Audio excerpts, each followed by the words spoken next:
ప్రియమైన సోదరి సోదరులారా, మరొక వీడియోతో మిమ్మల్ని అందరినీ కలుసుకోవడం చాలా సంతోషంగా ఉంది.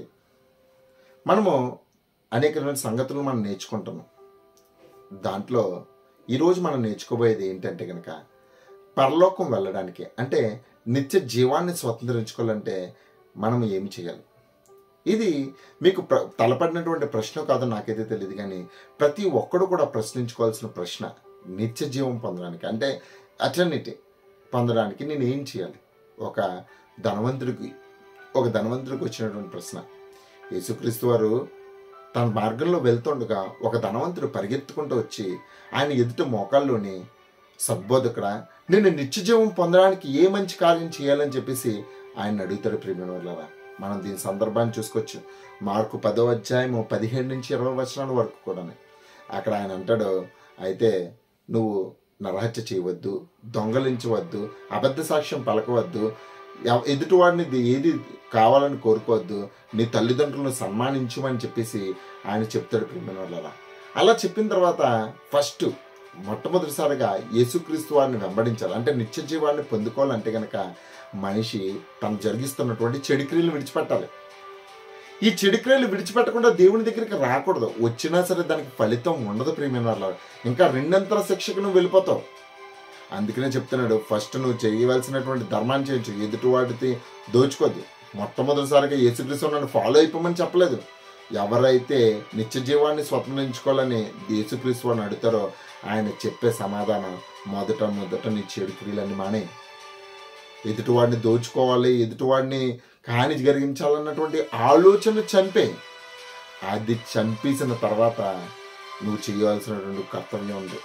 అప్పుడు యేసుక్రీస్తు వారు అతన్ని ప్రేమించి అతనికి చెప్పినటువంటి మరొక సలహా ఏంటనంటే కనుక, ఇదిగో నీకున్నదంతా కూడా అమ్మి పేదలకు, నీ కొరకు పరలోకంలో సంపదను అంటే ధనాన్ని సంపాదించుకున్నాడనమాట. నీకున్నదంతా కూడా అమ్మేసే, పేదలకు ఇచ్చే. దానివల్ల నువ్వు ఎదుటివాడికి అంటే నువ్వు చెడు మానేసావు, మంచి పని అయితే మంచి ఏం చేసావు, మంచి కూడా చెయ్యాలి. చెడు మానేసిన సిగరెట్ మానేసావు, మందు మానేసావు, లేదంటే రిమైనింగ్ అన్నీ కూడా మానేసావు. మానేసిన తర్వాత ఓకే, చెడు మానేయడం వల్ల మంచి జరిగింది, అయితే మంచి ఏం చేసావు నువ్వు? అందుకని అంటున్నాడు, నీకు ఉన్నదంతా కూడా అమ్మి పేదలకు అలాగిచ్చి నన్ను వెంబడించు అని అన్నమాట. ఏమండి, ఇతను అంతా ఇచ్చేస్తే మరి అతనికి ఏమి ఉండదు కదా అని అనుకుంటారా? అన్నీ కలిగినటువంటి క్రీస్తుని తను సంపాదించుకుంటాడండి. అన్నీ కలిగినటువంటి క్రీస్తుని సంపాదించుకోవడానికి నీకున్నదంతా ఇచ్చే. అందుకనే ఎవడు కూడా ఇద్దరు యజమానులకు దాసులుగా ఉండలేడు. ఒకరిని ప్రేమించి ఒకరిని ద్వేషిస్తాడంట. అది మిక్కిలి ఆస్తి గలవాడు గనక ఆ ధనవంతుడు యేసు చెప్పిన దాని మాటలకు వ్యసనపడుచు వెళ్ళిపోయాడు. ప్రియమైన వాళ్ళారా, ఎస్, నిత్య జీవాన్ని స్వాతంత్రించుకోవడానికి 3 సంగతులు మనం ఇప్పుడు అర్థం చేసుకున్నాం.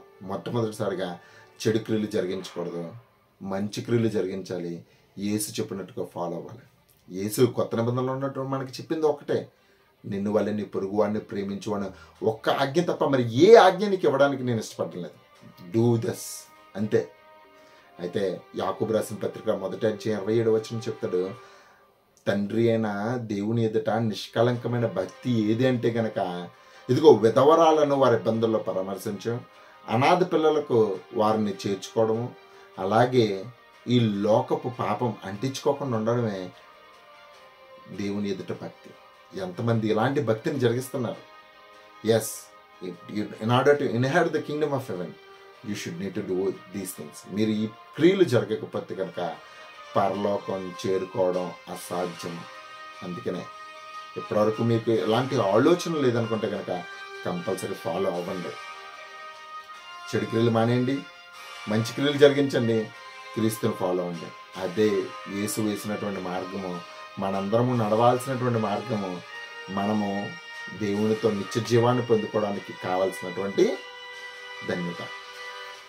మీరందరికీ ఈ వాక్యం అర్థమైందని అనుకుంటున్నాను.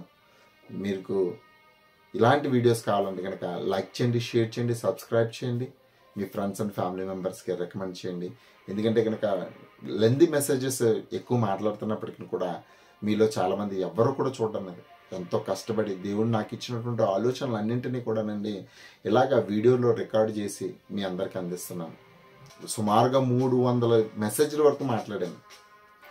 సబ్స్క్రైబర్స్ చూస్తే 300 మంది కూడా లేరు. So it's all God's grace, nothing from my side. His grace is sufficient for me. Please do follow and subscribe. అంటే నా యొక్క ఇంటెన్షన్ ఒకటే, సత్యాన్ని అనేక మంది తెలియచేయాలని. సాతాను బంధకాల నుంచి బయటికి రావాలి. ఒక కొత్త జీవితాన్ని, ప్రభు కోసం బ్రతికే జీవితాన్ని మనం అందరం కూడా కలిగి ఉండాలి ప్రియమైన వాళ్ళ. ఎప్పుడైతే అలాంటి జీవితాన్ని కలిగి ఉంటారో, రోషం కలిగినటువంటి, పౌరుషం కలిగినటువంటి జీవితాన్ని కలిగి ఉంటామో, అది దేవుడు మెచ్చే జీవితం. మీ జీవితం కూడా అలాంటిది జీవితం అయి ఉండాలన్నదే సోదరుడిగా నేను భావిస్తున్నాను. మీరందరూ కూడా క్రీస్తు పనిలో జతపనివారుగా అవ్వాలి. సమాజాన్ని వెలిగించాలి. సమాజాన్ని వెలిగించడానికి క్రైస్తవం ఒక్కటే మార్గము ప్రియమైన వాళ్ళ. అలాంటి మార్గంలో మీరు అందరూ నడవాలని ఆశిస్తూ నా మాటలో నేను ముగిస్తున్నాను. ప్రభు కృప మీ అందరికీ తోడేని నడిపించును గాక. ఆమేన్. అందరికీ వందనాలు. Thank you.